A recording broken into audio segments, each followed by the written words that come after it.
महानगरले खर्च गर्नु छैन, झगडा गरेर बसाछ भन्नुभएको छ। यो कुरामा चाहिँ अब के पोलिटिकल गफ गर्नु यहाँ भन्ने लागेको थियो। अब प्रश्न सोधिसक्नुभयो, उत्तर दिनै पर्यो। महानगरमा झगडा छैन। यदि झगडा कतै छ भने सोसियल मिडियामा छ।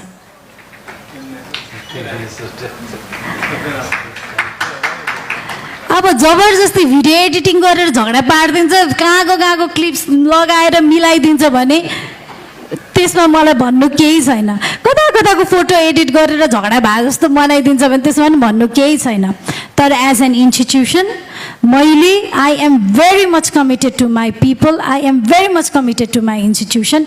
मैले महानगरपालिकालाई मैले झगडा गरेको कारणले अहित हुन्छ भने म झगडा गर्दिनँ। तर त्यो भन्दै डेमोक्रेसीमा वाद विवाद अनि संवाद हुन जरुरी छ।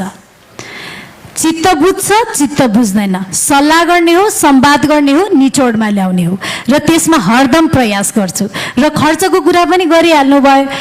महानगरपालिकामा 104 दिनसम्म जसले खर्च गर्ने सिग्नेचर चल्ने व्यक्ति प्रमुख प्रशासकीय अधिकृत नहुँदाखेरि चाहिँ थप्प भएको हो।